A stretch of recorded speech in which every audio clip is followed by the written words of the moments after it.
Hello student, स्वागत है आपका मेरे यूट्यूब चैनल पर।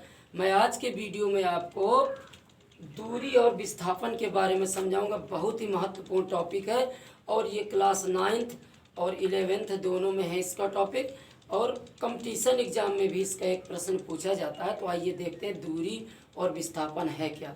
तो दूरी, सबसे पहले दूरी डिस्टेंस, किसी गतिशील वस्तु द्वारा तय किए गए पथ की कुल लंबाई को दूरी कहते हैं।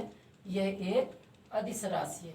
ओके, कोई गतिशील वस्तु चल करके जितना लंबा पथ यानी रास्ता तय करती है, वो उसके द्वारा चली गई क्या कहलाती है? दूरी। और वो रास्ता टेढ़ा मेढ़ा कैसा भी हो सकता है। सपोज दैट कोई वस्तु ए से जाती है, बी तक गई, फिर बी से इधर को आ गई सी तक, फिर यहाँ आ गया डी तक, फिर इस तरह से यूँ आ गया लास्ट में ई, और चल करके यहाँ एफ पर आ गई। तो वस्तु द्वारा चली गई टोटल दूरी कितनी हो जाएगी? ये जितना पथ इसने तय किया है वो वस्तु द्वारा तय की गई दूरी है। और दूरी एक अदिश राशि है, इसमें दिशा का कोई जिक्र नहीं होता है, इसमें डायरेक्शन नहीं होती है। तो किसी वस्तु द्वारा, किसी गतिशील वस्तु द्वारा तय किए गए पथ की कुल लंबाई को क्या कहते हैं? दूरी कहते हैं। और उसका पथ टेढ़ा मेढ़ा कैसा भी हो सकता है। ओके, अब देखिए विस्थापन। किसी गतिशील वस्तु की प्रारंभिक व अंतिम स्थितियों के बीच एक निश्चित दिशा में चली गई न्यूनतम दूरी को विस्थापन कहते हैं। यह एक सदिश राशि है। विस्थापन, अब विस्थापन में देखिए निश्चित दिशा में, इसमें दिशा का जिक्र किया गया है, दिशा का उल्लेख किया गया है। तो विस्थापन होता है जो, तो किसी गतिशील वस्तु द्वारा किसी गतिशील वस्तु की प्रारंभिक और अंतिम स्थितियों के बीच चली गई न्यूनतम दूरी को क्या कहते हैं? विस्थापन कहते हैं। किसी गतिशील वस्तु की प्रारंभिक व अंतिम स्थितियों के बीच चली गई न्यूनतम दूरी को क्या कहते हैं? विस्थापन कहते हैं। और विस्थापन एक सदिश राशि है, क्योंकि इसमें हमने दिशा का उल्लेख किया कि एक निश्चित दिशा में किसी गतिशील वस्तु की प्रारंभिक व अंतिम स्थितियों के बीच एक निश्चित दिशा में चली गई न्यूनतम दूरी को हम क्या कहते हैं? विस्थापन कहते हैं। ओके, अब जैसे मान लीजिए कोई वस्तु थी, ए से चल रही, ए से चलकर बी पर जाती है, बी से सी पर, फिर सी से डी पर जाती है, डी से ई पर, और ई से चल करके अंत में कहाँ पर आ जाती है? एफ पर आ जाती है। तो वस्तु द्वारा तय की गई दूरी, अब मान लीजिए यहाँ हमने लिख दी ये 3 सेंटीमीटर है, ये 4 सेंटीमीटर है, सपोज दैट ये 2 सेंटीमीटर है, और ये 5 सेंटीमीटर है। तो वस्तु के द्वारा तय की गई कुल दूरी कितनी हो जाएगी? 3 4 7 2 9, और 9 और 5 14, यानी 14 सेंटीमीटर दूरी तय किया है वस्तु ने। और लेकिन अब इसका विस्थापन पूछा जाए तो विस्थापन का मतलब है कि प्रारंभिक स्थिति और अंतिम स्थिति। तो प्रारंभिक स्थिति ए है और अंतिम स्थिति क्या है? एफ है। अब इनके बीच की जो ये दूरी है, इनके बीच की जो दूरी है न्यूनतम दूरी, सपोज दैट हम इसको मान लें कि 6 सेंटीमीटर है। तो ए और एफ के बीच की जो दूरी है वो कितनी? 6 सेंटीमीटर। तो वस्तु का विस्थापन कितना हुआ? 6 सेंटीमीटर, क्योंकि ये प्रारंभिक स्थिति है और ये अंतिम स्थिति है। तो किसी गतिशील वस्तु की प्रारंभिक स्थिति और अंतिम स्थिति के बीच एक निश्चित दिशा में चली गई न्यूनतम दूरी को हम क्या कहते हैं? विस्थापन कहते हैं। प्रारंभिक स्थिति और अंतिम स्थिति हमने मान लिया ए और एफ के बीच की दूरी कितनी है? 6 सेंटीमीटर है। तो वस्तु का विस्थापन कितना होगा? 6 सेंटीमीटर। ओके, आइए हम इसको आपको और एग्जाम्पल के द्वारा समझाते हैं। आइए देखते हैं। एग्जाम्पल नंबर 1 है आपके सामने। जैसे किसी वस्तु को हम ए से बी तक 10 मीटर की ऊंचाई तक उछाल देते हैं।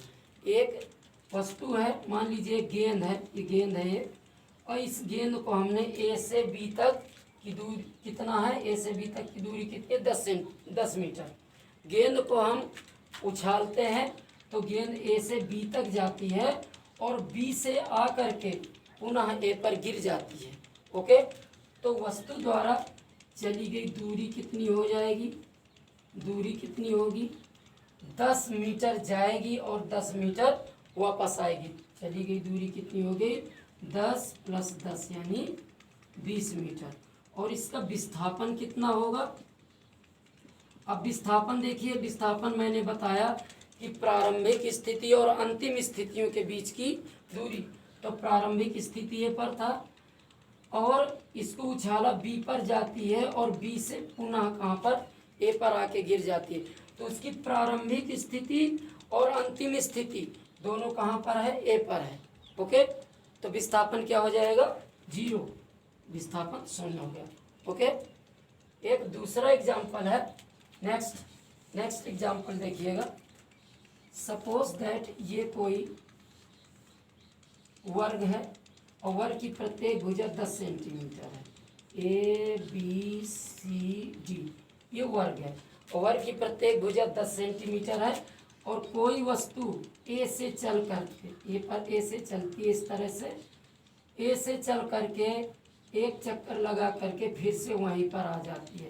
कोई वस्तु ए से चली और एक चक्कर लगा करके पुनः ए पर आ जाती है, तो वस्तु द्वारा चली गई दूरी कितनी हो जाएगी?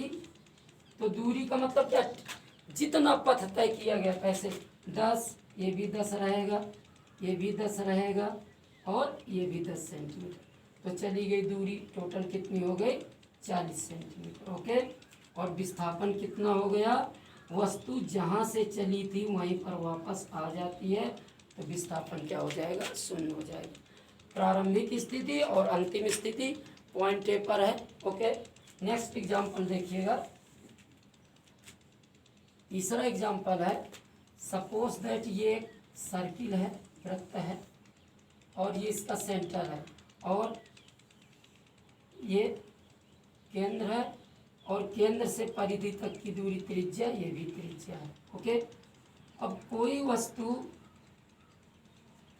कोई वस्तु ए से चलती है और घूम करके पुनः ए पर वापस आ जाती है।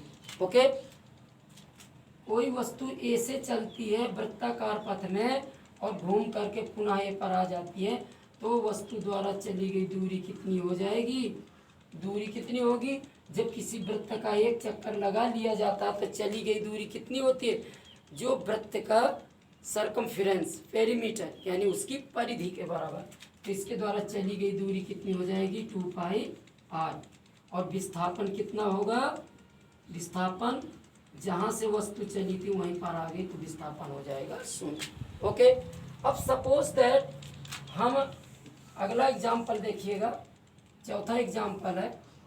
सेमी सर्किल है आपके सामने। एक सेमी सर्किल यानी अर्धवृत्त है,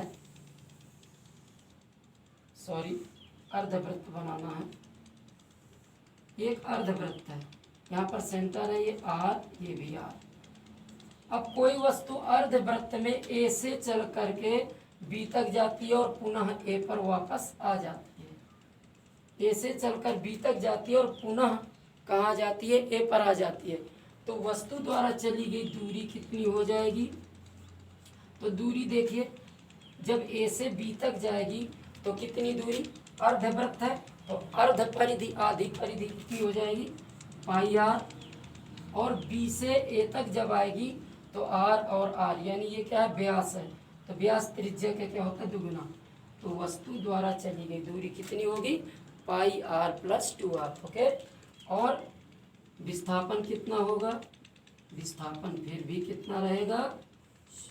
विस्थापन, अब विस्थापन इसमें 0 नहीं होगा। ए से बी पर गई और बी से फिर से कहाँ पर आ जाती? ए पर, तो विस्थापन 0 हो जाएगा। ओके, एक नेक्स्ट एग्जाम्पल हम आपको दे रहे हैं, इसी में देखिएगा। पांचवा एग्जाम्पल है। कोई वस्तु ए से चलकर बी तक जाती है, अब बी से ए पर नहीं आती है। ओके, ए से चल करके बी तक जाती है, तो आपको दूरी और विस्थापन, तो दूरी कितनी हो जाएगी? दूरी ए से बी तक, ये क्या है? अर्ध परिधि है, अर्ध परिमाप। तो कितना हो जाएगा पाई आर। तो दूरी कितनी हो जाएगी पाई आर, और विस्थापन कितना हो जाएगा। इसमें बी से पुनः ए पर नहीं आती है, तो ये प्रारंभिक स्थिति है और ये अंतिम स्थिति है।